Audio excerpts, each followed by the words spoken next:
अपनी छोटी सी अटैची में उसने सिर्फ वही सब रखा जो वह अपने साथ लाई थी।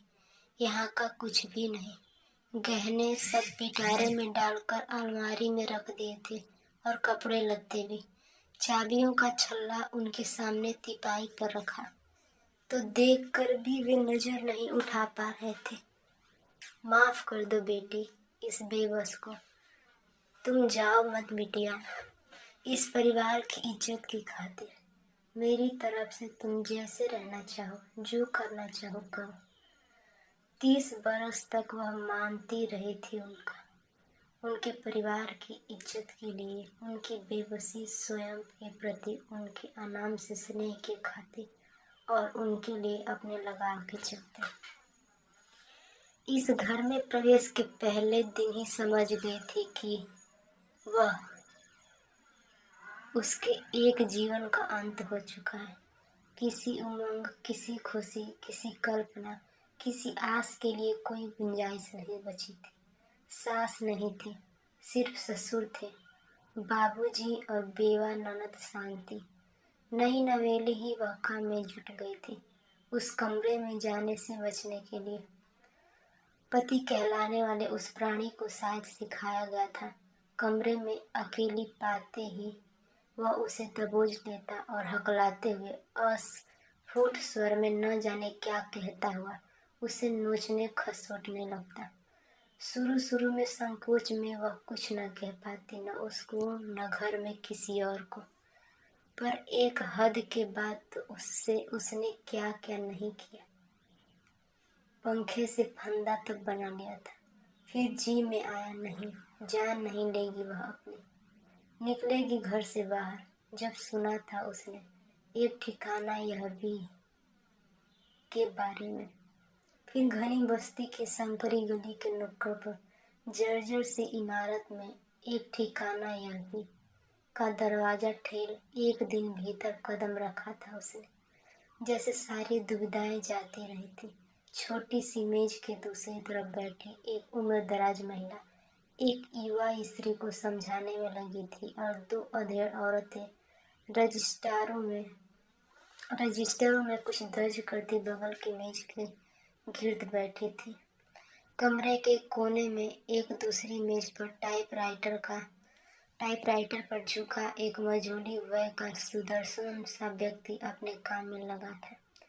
उस युवा स्त्री के जाने के बाद उसे बुलाया गया और अपनी तकलीफ बयान करने को कहा गया तो वह झिझकी थी, मगर महिला ने उसे आश्वस्त करते हुए कहा था, ओह चिंता न करो, यह हमारी मददगार है, हमारी संस्था की ही है और यह रोहिदास जी है।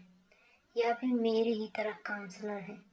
यह संस्था इन्हीं की तो है और बेसहारा स्त्रियों को मदद दिलाने के लिए दौड़ धूप का काम सब यही तो करते हैं। वह नहीं जानती कैसे बताई और कितनी बताई उसने अपने जीवन की त्रासदी, पर उस महिला के साथ साथ रोहिदास जी भी सब समझ गए थे। टाइपराइटर छोड़कर वे पास आ गए थे। देखिए, मानसिक अस्वस्थता से ग्रस्त व्यक्ति के साथ बिना बताए आपका विवाह एक धोखा है। आपको आसानी से तलाक मिल सकता है। आप चाहे तो झरझर रोते हुए वह बोली थी, पर मैं करूँगी क्या, रहूँगी कहाँ। प्लीज़ डोंट वरी, हमारे पास एक शॉर्ट स्टे होम है। आप पढ़ी लिखी हैं, कोई काम भी मिल जाएगा आपको। हिम्मत रखिए, कानूनी मदद के लिए भी हम आपके साथ हैं। घर लौटकर उसने सचमुच सारी तैयारी कर ली थी उस घर को छोड़ने की। पर बाबूजी, बहू, तुम मत जाओ बिटिया, तुम जैसे रहना चाहो, जो करना चाहो। वह दिन और आज का दिन उस घर के उस कमरे में वह फिर कभी दोबारा नहीं सोई। शायद किसी तरह बाबूजी ने अपने लड़के को भी समझा दिया था कि अब वह उसकी कुछ नहीं लगती थी, सिर्फ घर की चार दीवारी के भीतर। पर दुनियादारी के लिए इस घर की बहू के सारे फर्ज वह निभाती रही, घर में भी और बाहर भी। अब कोने वाला उसका नया कमरा सिर्फ उसी का था, बेशक घर के अन्य सदस्यों की तरह पति कहे जाने वाले उस आदमी के भी खाने पीने और दूसरी जरूरतों का सारा जिम्मा उसने अब भी ओढ़ रखा था, इंसानियत के नाते ही सही और धीरे धीरे आदत के तहत। कमरा अलग होने के बाद जब पहली बार किसी अनिवार्य काम से वह उसके कमरे में गई थी, उसे देखते ही एकदम दौड़कर उसे जकड़ते हुए हकलाया, पारुल, तुम अब इस कमरे में क्यों नहीं आती? और बाबूजी ने क्यों कहा है कि मैं तुम्हारे कमरे में न जाऊं? उसे धकियाकर स्वयं को छुड़ाते हुए वह बाहर तो निकल आई थी, पर एक अजीब सी आत्मग्लानि, हताशा और करुणा की मिली जुली बेचैनी उसे मथने लगी थी। प्रकृति ने उसे वैसा क्यों बनाया था? उसे याद है अपने कमरे में लौटकर वह कितनी उद्विग्न रही थी। वह उसके साथ जो कर रही थी, क्या वह ठीक था? तो क्या करे वह?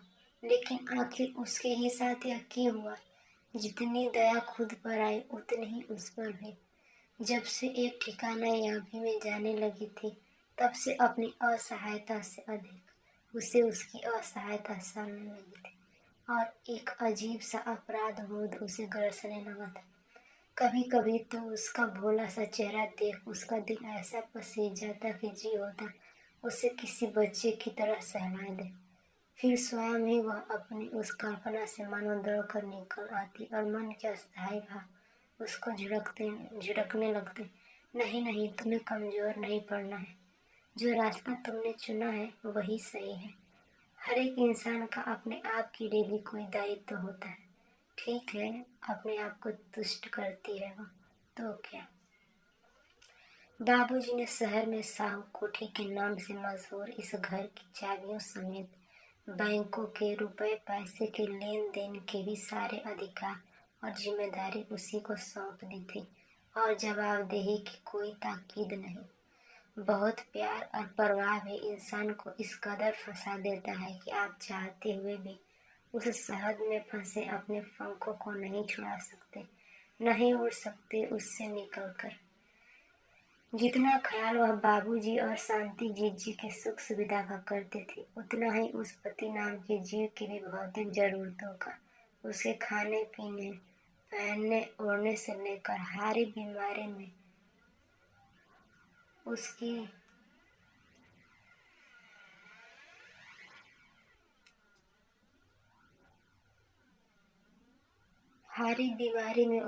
तीमारदारी का भी। संवेदना के धरातल पर वह उसके लिए जो भी करते थे, सिवाय उसके करीब जाने के। और शायद इसी अपराध बोध के चलते वह उस पर तरस खाते हुए बहुत कुछ जरूरत से ज्यादा भी करती थी। बाहर से कोई आता तो समझ भी नहीं सकता था उनके रिश्ते को। एक ठिकाना यागी में जाना अब उसका नित्य क्रम बन गया था। घर में यही बताया था कि वहाँ वह सलाहकार के बतौर जाती है, पर धीरे धीरे कैसे रोहितास जी उसके जीवन का एक अभिन्न अंग बनते गए थे, यह बाबूजी से छिपा नहीं था। पर उन्होंने उससे न कभी कुछ कहा न पूछा। बाबूजी क्या, धीरे धीरे शहर में सभी को खबर लग गई थी और अब तो लोगों को उसे रोहितास जी के साथ देखने की आदत ही हो गई थी। जिस दिन पहली बार छुआ था रोहितास जी ने उसको, लगा था जैसे अब तक तो कुंवारी ही थी वह अनछुई। बदन का पोर पोर महकती मचलती हवा में झूमते पत्ते की तरह कांपता रहा था देर तक। जिस देह को उसने अभी तक मृत प्राय समझा था, उस देह वीणा के तार तार रोहितास जी ने झंझना दिए थे। वही देह अब मन में भरपूर जीने की अद्भुत ललक जगा रही थी। संस्था में आने वाली बेसहारा स्त्रियों को वह कभी कभी अपने घर भी ले आती, मित्रों परिचितों को भी। पर रोहितास जी ने कभी इस घर में कदम नहीं रखा था, न ही वे कभी बाबूजी या उसके पति से मिले थे उसके घर आकर। वह जानती थी उन्हें कि वे कितने रिजर्व किस्म के व्यक्ति थे, न किसी से एक शब्द भी व्यर्थ बोलते न सुनते। उसने स्वयं भी कभी उन पर ऐसा कोई दबाव नहीं डाला था। बाबूजी को गए महीने भर से ज्यादा हो गया था। इस बीच रोहतास जी से कभी ऐसे मिलना नहीं हो पाया कि दोनों अकेले हो पाते। क्या करे वो, कैसे मुक्त करे स्वयं को अपनी तमाम जिम्मेदारियों से। बाबूजी थे तो लगता नहीं था, पर घर की ज्यादातर जिम्मेदारियां वे ही निभाया करते थे। नौकर चाकर थे, पर उनको भी तो निर्देश चाहिए था। बैंकों में पैसे थे, पर उनका संचालन भी तो किसी को करना होता था। और फिर बाबूजी थे तो घर के इन दो असहाय जीवों को वही तो संभालते रहे थे जब भी वह घर से बाहर होते। पर अब शांति जीजी को दवा देने उनके कमरे में आई थी, तभी रोहितास जी का फोन आया। पारो, फिर क्या सोचा तुमने? कब शिफ्ट करोगी यहाँ? कुछ कहने की स्थिति में कहाँ थी वह। फोन लेकर शांति जीजी के कमरे से बाहर बालकनी में निकल आई। बात बदलते हुए बोले, जीजी की तबीयत ठीक नहीं, अभी अभी लंच कराया था, फिर से खाना मांग रही है। बाबूजी के रहते ही डॉक्टर तो कह चुके थे अल्जाइमर की शुरुआत है उनमें, पर अब तो हालत ज्यादा ही बिगड़ती लग रही है। कभी इनको देखती हूँ तो कभी उनको। उनकी भी आंखें तो पहले ही खराब थी, अब मानसिक संतुलन और ज्यादा। महीने भर में 4 बार डॉक्टर को बुला चुकी हैं। बाबूजी पता नहीं कैसे संभालते थे दोनों को मेरे पीछे। अभी तो पता नहीं कब तक मैं संस्था में आ ही नहीं पाऊंगी इन दोनों को छोड़कर। सुनो पारो, ऐसे तो तुम कभी भी नहीं निकल पाओगी वहां से। इतना पैसा छोड़ गए हैं बाबूजी, 2 नर्स रख दो ना दोनों के लिए। क्या कह रहे हैं रोहितास जी? और सिर्फ अपनी खुशी के लिए 2 अक्षम प्राणियों को उस समय असहाय छोड़कर चली जाए जब उन्हें उसकी सबसे ज्यादा जरूरत है। नहीं नहीं, शायद रोहितास जी का ऐसा आशा नहीं होगा। मिलने की तड़प में शायद वे उसकी स्थिति नहीं समझ पा रहे होंगे। उसके मन में हुक से उठी, रोहितास जी अब उसके बिना नहीं रह सकते। न जाने उसे क्या सूझा, एकदम बोली, रोहितास जी आप ही क्यों नहीं यहाँ चले आते, मेरे साथ रहें। कोई कुछ नहीं कहेगा, सबको पता है कि मेरा आपसे क्या रिश्ता है। तुम पागल तो नहीं हो गई? मैं चला आऊं वहाँ उस घर में। और फिर व्यंग भरे स्वर में बोले, समझ गया तुम्हें। 3 मंजिला साहू कोठे का लोग नहीं छोड़ पा रही हो ना? उधर से फोन काट दिया गया था। फोन के साथ और भी क्या क्या नहीं चीर दिया था रोहितास जी ने। कीमती मोबाइल उसके हाथों से छूटकर औंधा गिरा और उसका स्क्रीन तिड़क गया। उसके भीतर क्या टूटा था, कौन देख